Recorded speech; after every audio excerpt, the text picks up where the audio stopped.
Bonjour, vous êtes avec Pardieu pour l'Expert Game Art.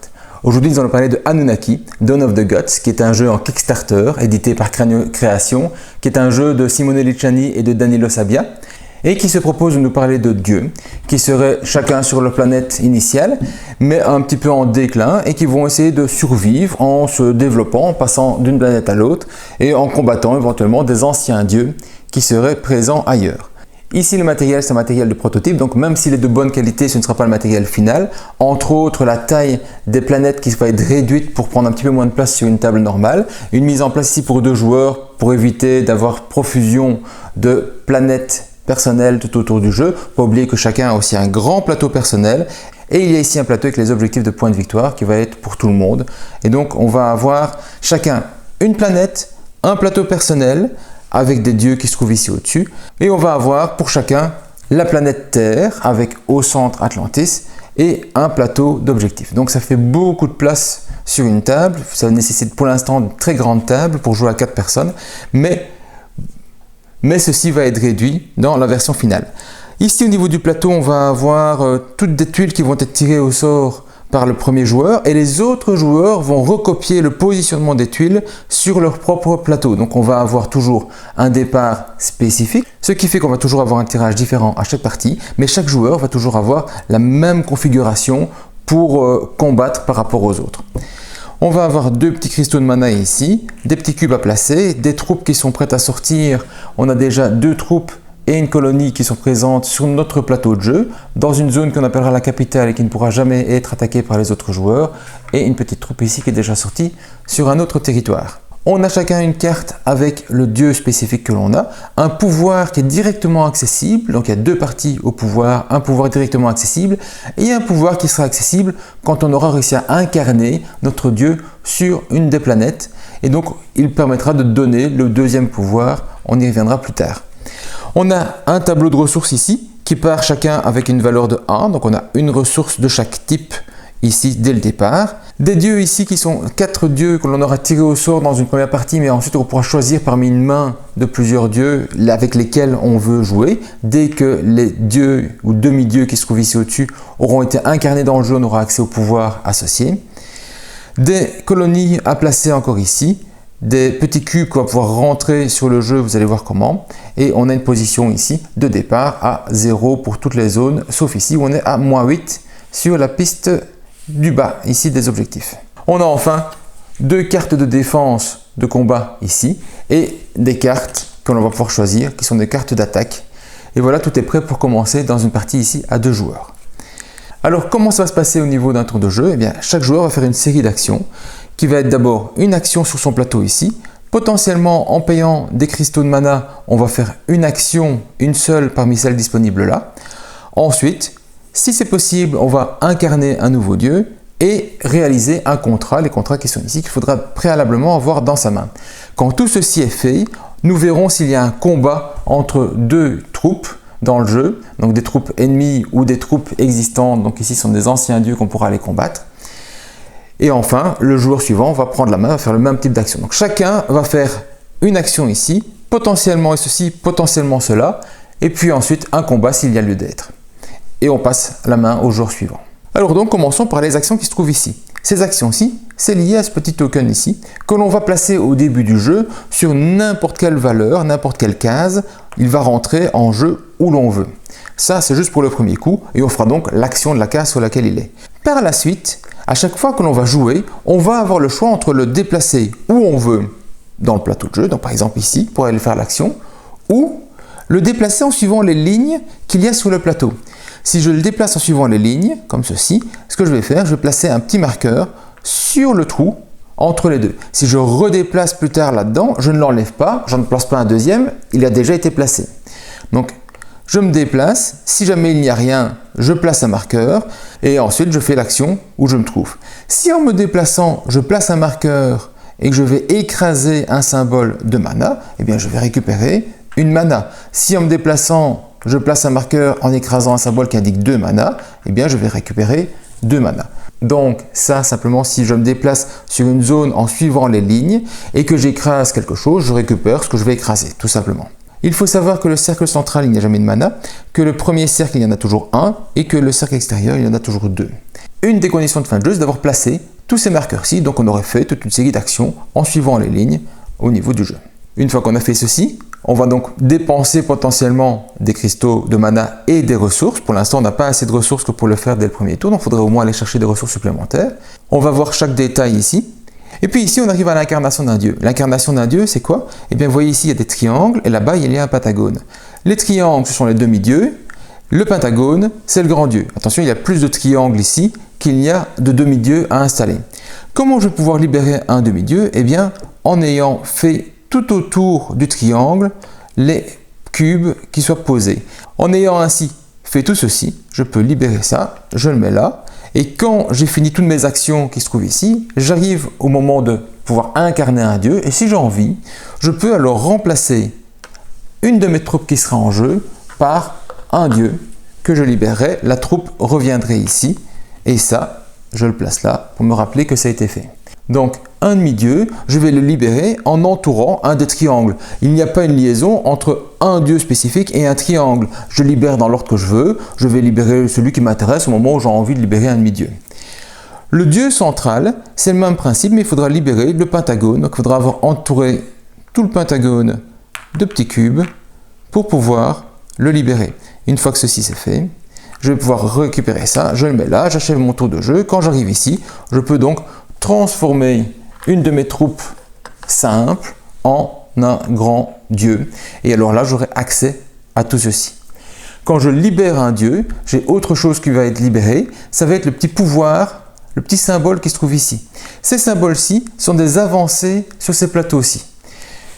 Par exemple, en libérant ce dieu-ci, qui me donnerait un pouvoir continu, parce qu'il y a un symbole infini, je vais avancer de 1 dans ma ligne ici de l'épée. Mon grand dieu est beaucoup plus puissant, il va me permettre d'avancer de 2 ici, d'avancer de 1 dans tous les autres, à ce niveau-là. Quand vous avancez sur le plateau avec les objectifs, le petit drapeau ici, et que vous récupérez un symbole de point de victoire, eh bien vous marquez immédiatement ces points de victoire en avançant. Donc placer les dieux ici va me permettre effectivement d'avancer sur mon plateau à côté. Si jamais je libérais 2 dieux, un mineur et un majeur en même temps, c'est possible, je ne pourrais en placer qu'un seul par manche, donc je devrais attendre la manche suivante pour placer le second. Ce plateau-ci, à quoi va-t-il me servir? Eh bien, ce sont des points de victoire et c'est la deuxième manière de terminer le jeu. La fin de jeu sera déclarée quand quelqu'un aura traversé la ligne ici avec un de ses marqueurs, qu'importe sur quelle ligne il se trouve, sachant que pour pouvoir traverser ceci, cette ligne-ci, il faut impérativement d'abord que ici, on ait passé la ligne aussi.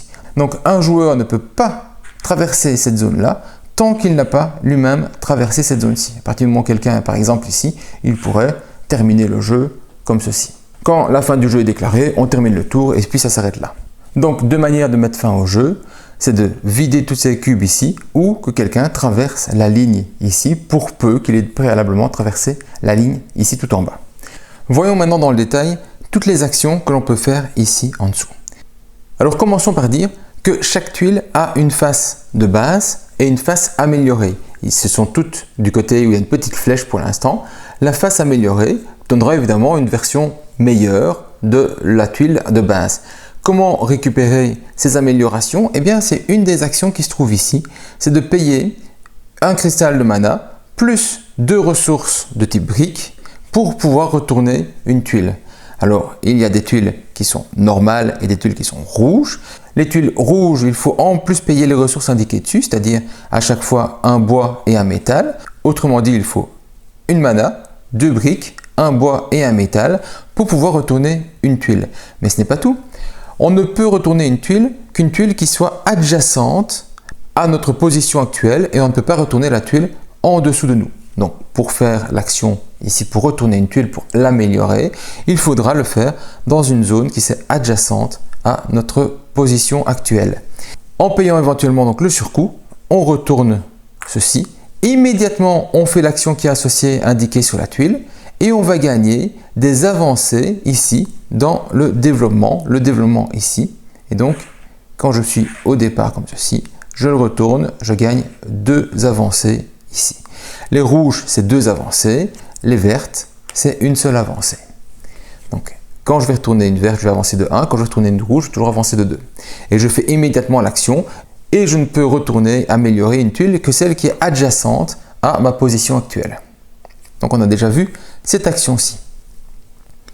Maintenant, voyons dans le détail ce que font chaque tuile exactement. Alors, il y a des choses très simples, comme ici. Ici, ça me permet d'aller chercher un des contrats que l'on retrouve ici. Je choisis le contrat que je veux. Ce contrat, je le prends et je le place à côté de moi.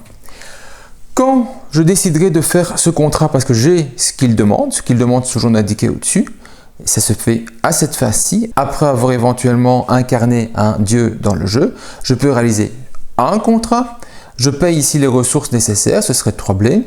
Et je vais avoir un bonus qui va être 2 fois l'action qui se trouve ici, qui sera l'action de téléportation, on y viendra plus tard. Je gagne des points de victoire, 3 points de victoire ici, et je gagne une avancée dans cette zone-ci avec les mains, avec les contrats. Donc les contrats vont me permettre d'avancer dans la ligne contrat. Retourner mes tuiles va me permettre d'avancer dans la ligne d'amélioration. Et on verra que les combats ici me permettront d'avancer sur la zone de combat. Donc très simplement, je vais aller récupérer un contrat avec cette action-ci. Je la ferai par contre à cette phase-là. Donc je ne réalise pas directement un contrat que je prendrai tout de suite. Je remplacerai un contrat par un autre dès qu'il a été pris. Attention, certains contrats ont un petit symbole de planète pour être fait. Donc ici, il faudrait la planète mauve, il faudrait ce que l'on veut, puis une autre ressource et 2 métal pour avoir accès à tout ce qui se trouve ici. C'est une rouge, elle avancera de 2 dans la zone contrat.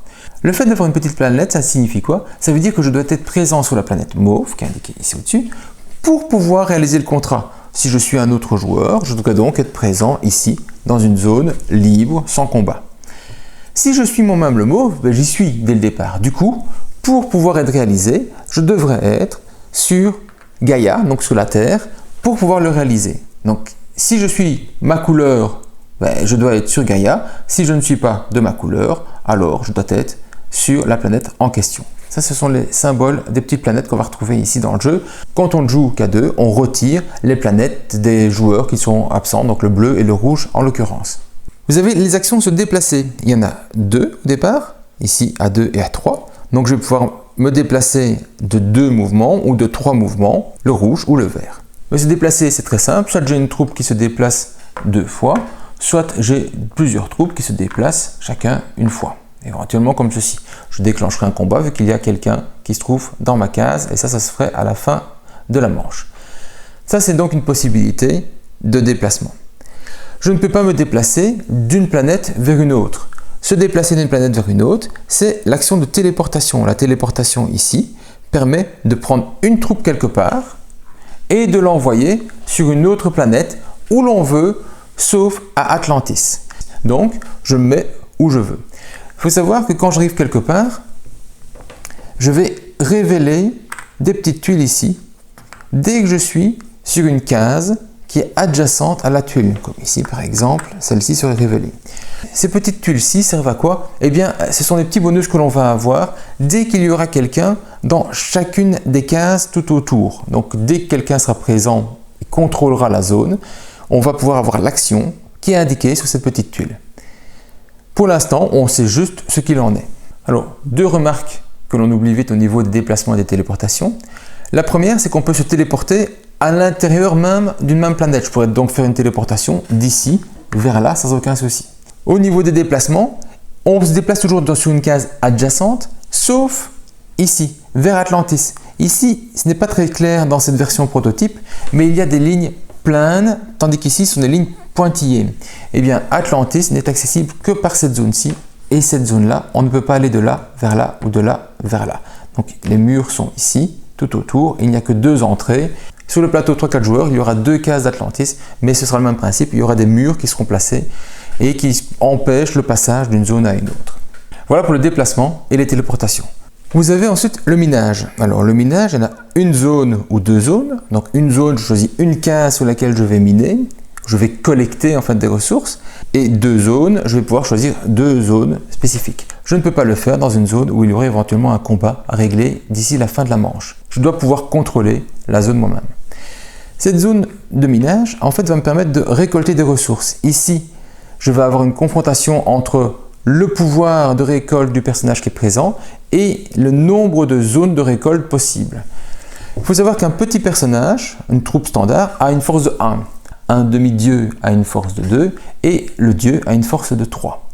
Donc ici, j'ai une force de 1 et je peux récolter jusqu'à 3. 1, 3, le plus petit c'est 1. Bien, si je fais une récolte ici, je vais avancer de 1 dans mon blé.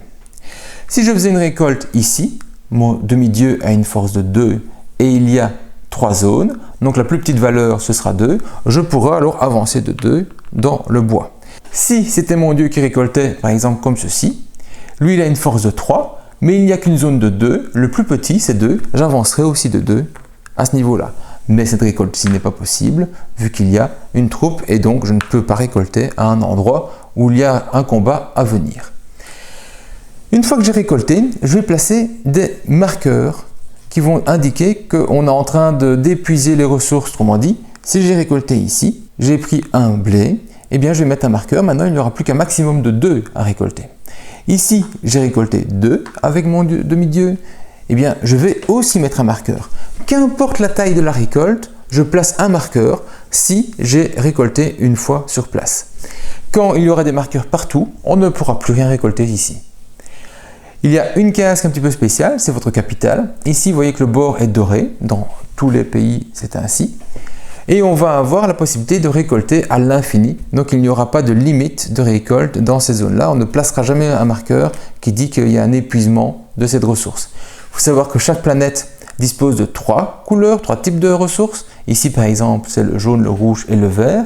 Mais je n'ai pas de bleu. Là, j'ai le rouge, le bleu et le jaune, je n'ai pas de vert. Donc ils doivent tous aller ailleurs pour aller récupérer des ressources qu'ils n'ont pas. Ailleurs qui peut être chez un autre joueur ou ailleurs qui peut être sur Gaïa. Une autre manière de récolter, ça va être via les petits temples, les anciens temples. Ce sont ces cases qui ont un petit symbole comme ceci. Au début du jeu, chaque joueur contrôle une zone avec un ancien temple. Et on en retrouve ici et on en retrouve 2 sur Atlantis. Eh bien, on va pouvoir ici récolter une ressource de base, de ma couleur de base, par temple que je contrôle. Actuellement, j'en contrôle 0, eh bien, j'en aurai aucun. Ici, si ce joueur-ci faisait pareil, lui, sa ressource de base, c'est ceci, il en a un, il gagnerait donc un blé en faisant cette action-là. Si jamais il avait été développé et placé un bonhomme ici, eh bien, il aurait pu voir le nouveau symbole là, et là-bas, il aurait 2 temples, donc il gagnerait 2 blés en faisant cette action-là chez lui. Quand on va retourner ici, on aura la possibilité de choisir une autre ressource que ce que l'on produit de base chez soi. Donc ça permettrait par exemple d'avoir une ressource que l'on n'a pas par défaut. Dernière manière d'avoir des ressources, ce serait via cette tuile-ci qui me permet de faire un échange 1 contre 2 et je vais perdre une ressource de mon choix pour gagner 2 autres ressources, mais les 3 doivent être différentes. Donc ici j'ai baissé le jaune, j'ai avancé le vert et le rouge. J'aurais pu avancer le vert et le bleu, ou le bleu et le rouge. Mais de toute façon, c'est 3 ressources différentes. L'avancée ici me permet de gagner 2 ressources différentes sans en perdre une seule.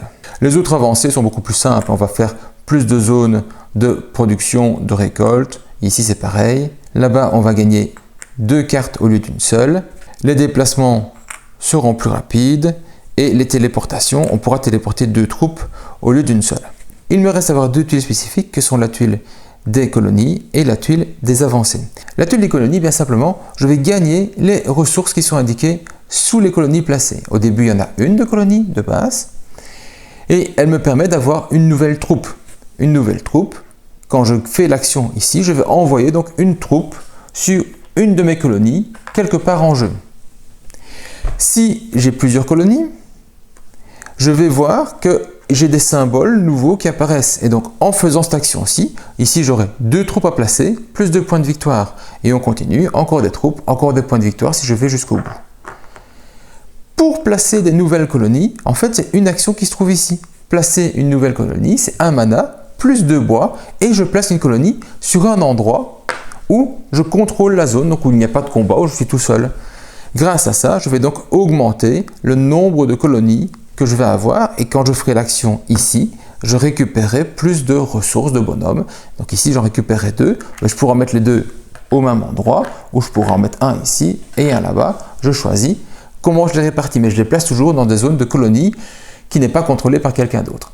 La colonie, par défaut, n'est pas une troupe en tant que telle, ce n'est pas une unité, elle ne permet pas d'être déplacée, elle est fixe. Attention, certains dieux ont un pouvoir spécifique au niveau des colonies, et elles ne peuvent pas être donc attaquées, battues en tant que telles par défaut. À nouveau, si un dieu dit autre chose, qu'elles ont une force de combat, ce sera différent, et alors là, ça se passera autrement.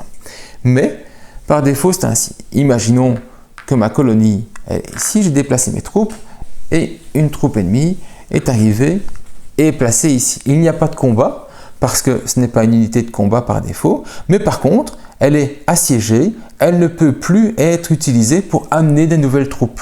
Et si elle avait un pouvoir spécifique, bien, par exemple un pouvoir de récolte, comme c'est le cas chez moi, mes colonies ont un pouvoir de 2 au niveau de la récolte, eh bien je ne pourrais pas l'utiliser en tant que tel pour récolter ici. Que si ce n'était pas le cas, en faisant une action de récolte, j'aurais très bien pu, grâce à elle, récupérer 2 ressources rouges, simplement vu que c'est le pouvoir que m'accorde Ishtar, mon dieu, pour sa gestion.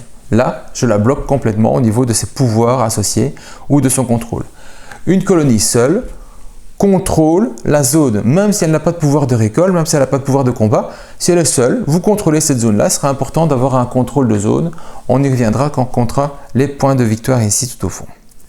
Donc ça, c'est simplement activer ceci. On confond vite cette action-ci avec l'action de poser une nouvelle colonie. Là, c'est juste activer les symboles placés sur les colonies. Dernière action ici, c'est l'action qui va me permettre d'avancer au niveau de mon drapeau. Vous savez bien, le drapeau, ça va être obligatoire pour pouvoir terminer le jeu dans une des lignes ici.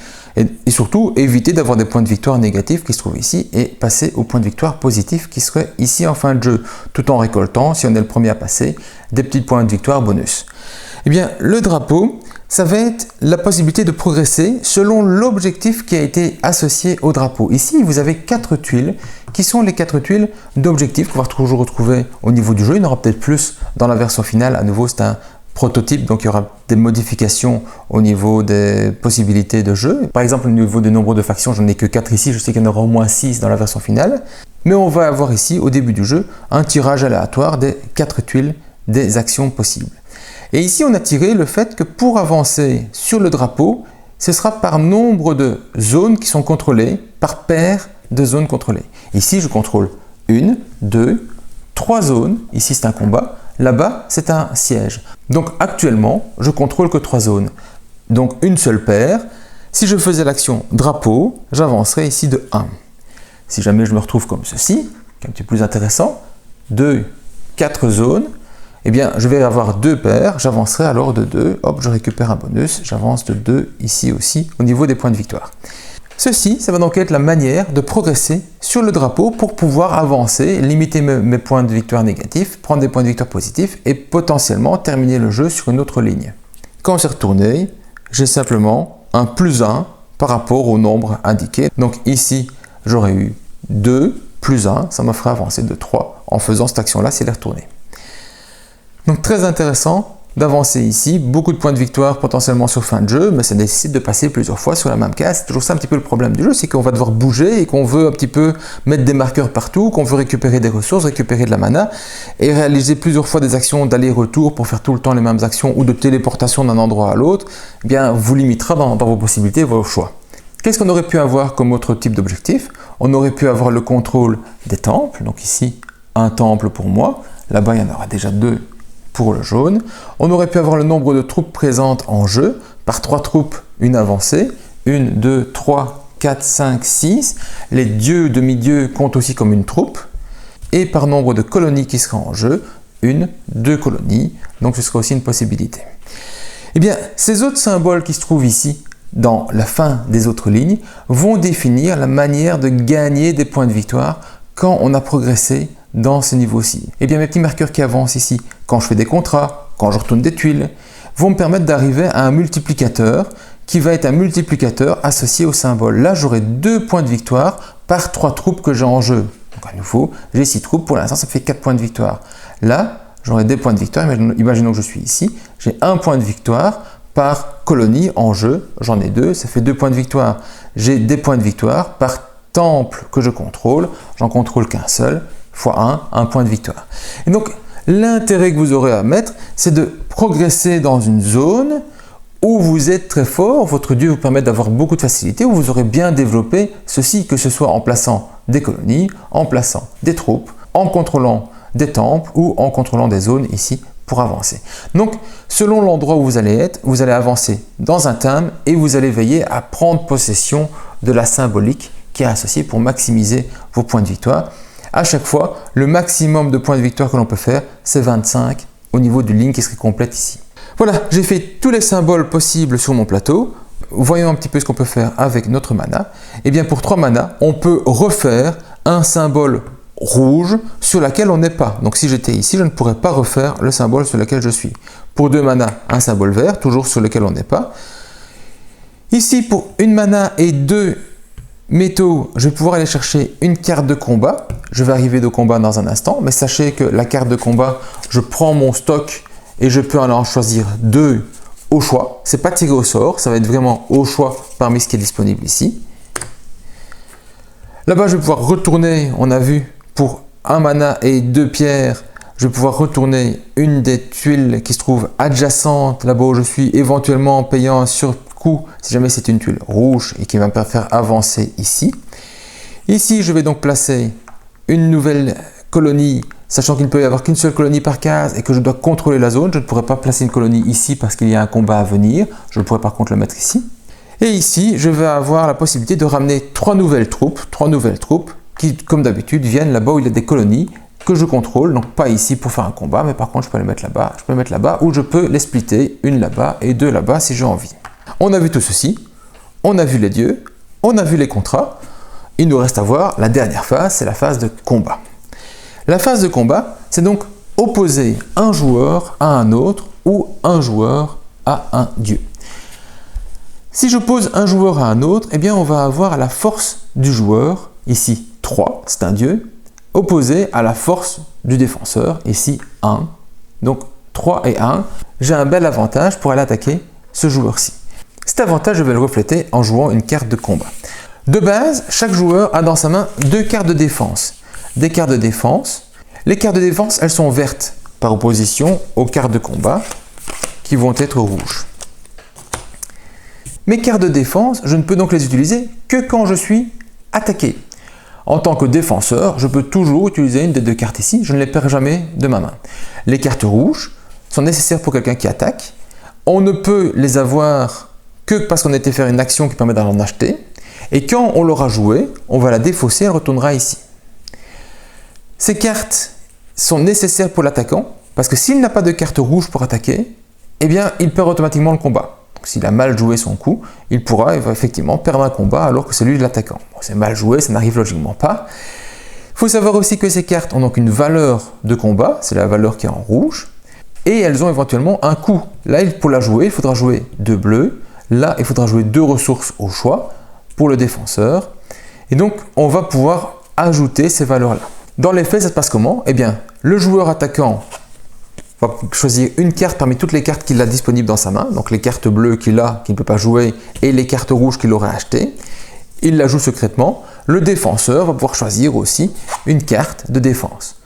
Imaginons comme ceci, chacun ait choisi une carte différente. Je me retrouve ici avec 2 plus 3, 5. Je dois payer 2 bleus pour la jouer. Le défenseur se retrouve avec 1 plus 4, 5. Il doit utiliser 2 ressources pour pouvoir la jouer. En cas d'égalité, c'est l'attaquant qui gagne. Donc c'est avantage à l'attaquant. Donc le défenseur a perdu ici ses ressources et ça se limite à ça. Que gagne le vainqueur? Eh bien le vainqueur gagne les points de victoire qui se trouvent sur la carte qu'il a jouée. Donc c'est chaque fois 3 points de victoire qu'importe la carte. Et les avancées en combat selon la carte qu'il a jouée. Donc si j'avais gagné en tant que défenseur, j'aurais gagné 3 points de victoire et j'aurais gagné une avancée en combat. Si j'ai gagné en tant qu'attaquant ici, je gagne 3 points de victoire et j'avancerai de 3 en combat. Et donc, belle avancée ici au niveau de mon combat grâce à cette carte-ci. Mais elle m'a coûté 2 ressources que je n'ai pas nécessairement facilement dans le jeu. La deuxième carte de défense que le défenseur utilise, qui est souvent celle qu'il utilise par défaut, c'est une carte qui va 0 en combat. Quand on sait que le combat est perdu, pas besoin de s'exciter. Et en échange, on va voler une ressource au vainqueur. Donc on lui dira, tiens, tu perds un bois, et moi je gagne un bois sur mon plateau. Donc elle est jouée souvent, ce qui fait que l'attaquant parfois il ne prend pas de risque, il va jouer une petite dague, il avait 3 plus 1, ça fait 4. C'est largement suffisant pour battre le 1 ici. Il avance quand même de 2 et 3 points de victoire, ça lui a rien coûté, c'est beaucoup plus intéressant. Mais le fait que le grand bouclier existe, qu'il peut avoir 4 de combat en payant 2 ressources, fait que parfois on hésite à mettre son petit 1 en disant ouais mais s'il prend, il a les ressources et tout ça, c'est lui qui prend les points de victoire, c'est lui qui prend l'avancée et moi je perds juste ma carte. Ma carte elle a alors joué, elle retourne là-bas et c'est le défenseur qui gagne tout ceci. Donc parfois on se dit ouais peut-être logiquement il devrait jouer ça, mais est-ce qu'il ne va pas jouer autre chose? Est-ce que je dois vraiment dépenser plus pour aller chercher quelque chose d'autre? Alors des cartes vous en avez plein, la majeure partie sont très simples, elles ont juste une valeur de force différente. Il y en a 3 qui sont un petit peu spécifiques parce qu'elles ont un texte supplémentaire. Une qui dit que le dieu qui attaque n'a qu'une force de 1, si jamais il y a un dieu présent, très intéressant. Une qui dit qu'on peut jouer une deuxième carte de combat en plus de celle-ci et donc faire la somme des 2 cartes au niveau du combat de la valeur d'attaque. Par exemple ici, je paierai 2 ressources en plus et je jouerai ces 2 cartes-là, ce qui me fait 4 à la place d'avoir 2. Mais par contre, je ne gagne qu'une seule fois les bonus ici. Je ne gagne pas les bonus des 2 cartes, seulement celle de l'arc qui a été jouée. Et une carte de catapulte qui annule les effets de la carte qui aurait été jouée par l'adversaire. Si on s'attend à ce que l'adversaire joue une carte qui annule le pouvoir d'un dieu, on pourrait très bien annuler cette carte-là. Mais tout ceci a un coût. Alors, un défenseur peut aussi jouer une carte rouge lors d'une attaque. Donc, en tant que défenseur, il peut malgré tout jouer une carte rouge. Il n'est pas obligé de se limiter à ces 2 cartes-ci de défense. Il peut jouer une carte rouge. S'il gagne, il gagne toujours les bonus. S'il perd, il récupère quand même un métal par rapport à ce qu'il avait été utilisé parce qu'il avait dû payer du métal pour aller chercher la carte. Le fait d'avoir perdu en ayant joué une carte rouge vous permet de récupérer un métal. Ce n'est pas nécessairement ce qui est le plus courant, mais il faut se rappeler que ça existe. Une fois que le combat est fait, celui qui a perdu ne perd pas sa troupe pour la ramener sur son plateau de jeu. La troupe revient sur la capitale, elle repart au départ et donc elle va pouvoir repartir derrière. Autrement dit, on ne perd pas vraiment ses troupes lors de combat, on n'est pas affaibli réellement pour le développement. Et ça c'est très important parce qu'il y a des objectifs qui disent que vous devez avoir des troupes en jeu. Et donc le fait de les perdre et de ne pas les ramener ici mais les garder dans la capitale permet de dire que ce qu'on a investi pour développer son jeu n'est pas vraiment détruit par une action de combat. Et puis il y a le combat qui a lieu face aux anciens dieux. Les anciens dieux, ils sont ici, ils ont une force de 3 à 5 et ici, c'est spécifique, sur Atlantis, ils ont une force de 3 à 5 avec un bonus de 3, autrement dit, ils ont une force de 6 à 8. On dit quand vous allez attaquer quelque part, vous savez que vous devez au moins arriver à 5 ou à 8 pour être certain de remporter le combat. Je fais une attaque, par exemple, j'aurais été déplacer 2 troupes ici. Ces 2 troupes-là me permettraient d'avoir 3 plus 1, 4 de combat. Si en plus j'ai libéré Assur qui était en milieu, qui est ici, qu'il dit que mes troupes ont plus 1 en force, si j'ai au moins 2 unités quelque part, eh bien j'ai bien 2 unités quelque part ici, ça me fait donc non plus 4 mais 5 de combat, eh bien je sais que là-bas le combat j'ai déjà gagné. Il me reste juste à avoir une carte rouge. Je vous rappelle que quand vous êtes attaquant, vous devez avoir une carte rouge pour attaquer. Je ne peux pas attaquer avec une catapulte, je dois avoir une carte rouge minimum. Eh bien je joue ma carte rouge secrète, hop, je révèle la force ici. Ce n'est qu'une force de 4 et j'ai ici 3 plus 1, 4 plus 1 d'Assur plus 1 de la dague, j'ai donc 6. J'ai gagné le combat, je gagne les points de victoire et les bonus vu que c'était un combat ici et je défausse ma carte qui retourne là-bas. Et je vais gagner le petit bonus qui est indiqué ici, ce sont des petites ressources. On pourra avoir d'autres types de ressources, éventuellement ici, sur chacun, là-bas, voilà, c'était un 5, c'était le plus fort. Et parfois, il y a un petit pouvoir qui dit que les dieux, par exemple, ont une force de 1. Donc, parfois, c'est une mauvaise surprise d'aller attaquer. Mais une fois qu'on a retourné, qu'on a perdu le combat éventuellement, eh bien, tout le monde sait quelle est la force qu'il faut avoir pour aller attaquer ce dieu-là. Ce n'est pas changé.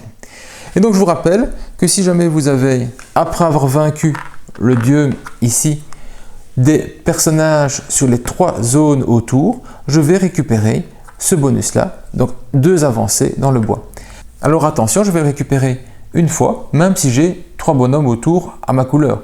Et il faut savoir que si un autre joueur était présent comme ceci, eh bien, les 2 bois seraient gagnés une fois pour le jaune et une fois pour le mauve, même si le mauve se trouve sur 2 cases. Tous les joueurs qui sont présents autour de la tuile quand les 3 zones associées sont contrôlées par quelqu'un vont recevoir une fois ce bonus-là. et alors on enlève le marqueur du jeu.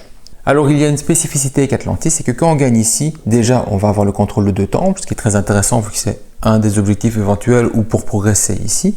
Mais vous allez aussi pouvoir choisir parmi 3 cartes qui sont ici, tirées ressources sur 4, celle que vous voulez garder. C'est un bonus, c'est une action spéciale que vous ferez à un moment du jeu, donc soit à la fin, soit ailleurs, qui vous permettra d'avoir plus de facilité, des points de victoire ou des bonus d'action pour développer votre jeu. Donc une carte ici, on l'oublie vite parce qu'elles sont sur le côté. Mais c'est dès que l'on prend le contrôle d'Atlantis en combattant un dieu qu'on va pouvoir choisir une de ces cartes-ci. Il y en a 3. Il n'y a qu'un seul dieu à combattre à 2 joueurs. Il y aurait 2 dieux à combattre quand on est 3 ou 4 joueurs. Alors comme je dis ici, vous allez pouvoir choisir le dieu que vous allez libérer. Certains donc ont des actions éclairs immédiates, comme par exemple ici, déplacer 3 unités directement sur un territoire adjacent, mais pas pour aller à Atlantis. Ou comme ici, placer une unité, une troupe de combat ici, sur des colonies que l'on aurait, mais maximum une par planète. Ici par exemple, comme on l'a vu, ça permettrait d'avoir un +1 dès que j'ai 2 troupes quelque part au niveau de la force. Alors c'est aussi valable pour le combat que pour la possibilité de faire une récolte, hein. Donc ça peut augmenter 2 petites troupes de 1 qui feraient une troupe de 3 pour faire une grande zone de récolte. Tandis qu'ici, c'est un symbole de fin de jeu, et bien ce serait des points de victoire pour chaque territoire d'Atlantis. Donc ici, il n'y en a qu'un seul possible, 4 points de victoire si je le contrôle. À la fin du jeu, à 3 joueurs ou 4 joueurs, il y a 2 cases Atlantis, donc je pourrais avoir 8 points de victoire grâce à lui. Mais tout le monde sait que j'ai envie d'avoir Atlantis, donc potentiellement les autres joueurs peuvent m'en empêcher. Maintenant, les combats ne sont pas du tout obligatoires dans le jeu, on peut faire des parties sans faire un seul combat, c'est très viable aussi. Ça dépend vraiment du pouvoir de son dieu. Et mon dieu ici n'est pas vraiment tourné vers le combat parce qu'il va me permettre d'avoir des bonus de récolte au niveau de mes colonies de 2. Donc comme j'ai dit tout à l'heure, à chaque fois que je fais une récolte, donc celle-ci aurait potentiellement un bonus de 2. Ce qui n'est pas très utile parce que je n'ai qu'un seul symbole, donc je récupérerai qu'une seule fois. Mais même tout seul permettrait de récolter une fois de la pierre. Mais dès que mon dieu est en jeu, là-bas le pouvoir est beaucoup plus intéressant parce qu'il dit que je peux prendre des ressources à la hauteur de la force de mes troupes. Et donc ici, mes troupes de 3, logiquement je n'ai qu'une seule ressource à récupérer à chaque fois.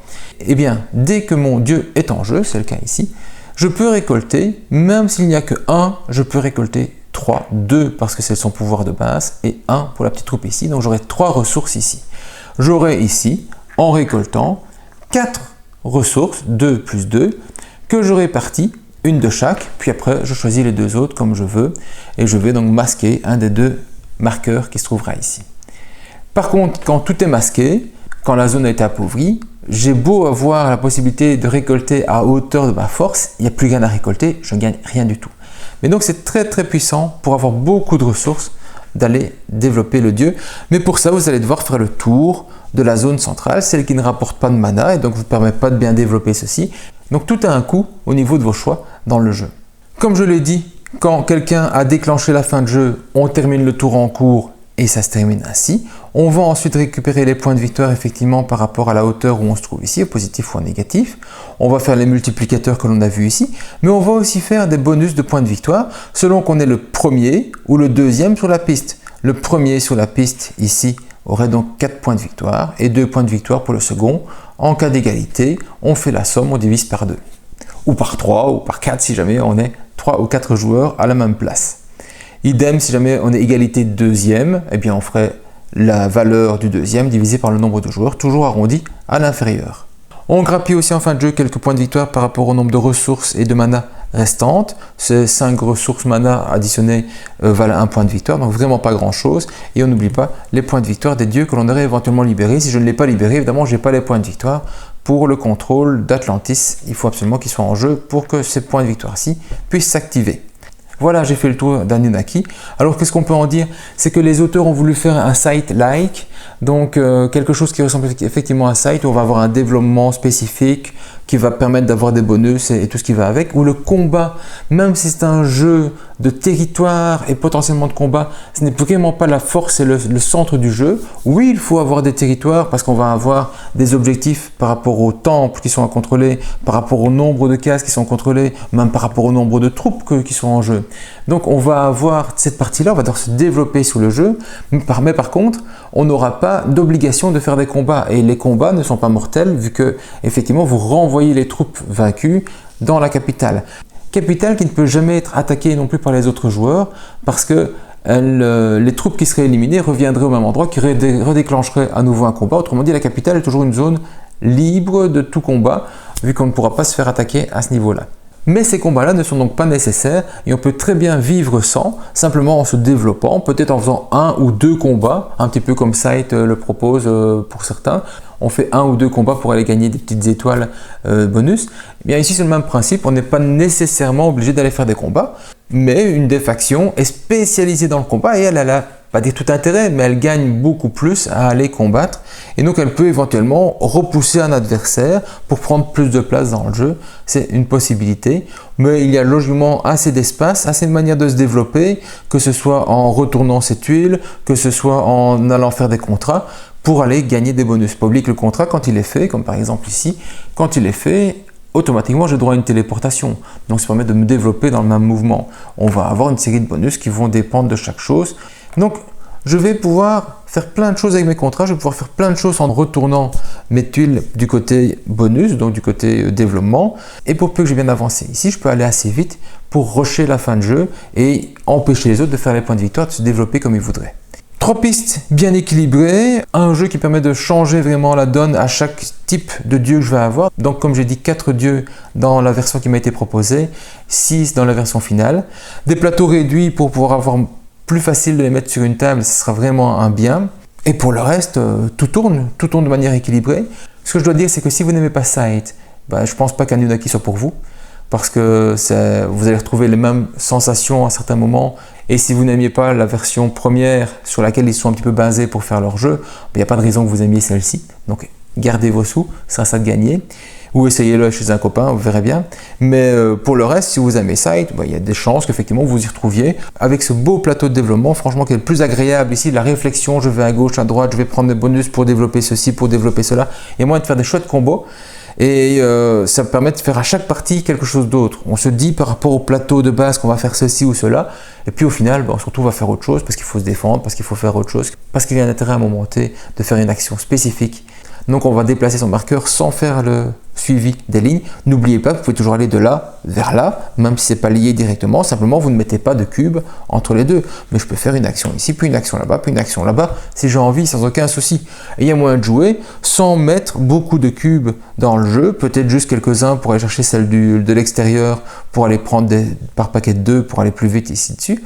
Mais sinon, on peut vraiment faire tout ce qu'on veut, on aura une meilleure force sur les actions du jeu plutôt que des actions de transit en disant ok ça m'intéresse un petit peu moyen, mais par contre vous allez avoir la libération des demi-dieux et des dieux en faisant les petits cubes tout autour de vos triangles ou du pentagone.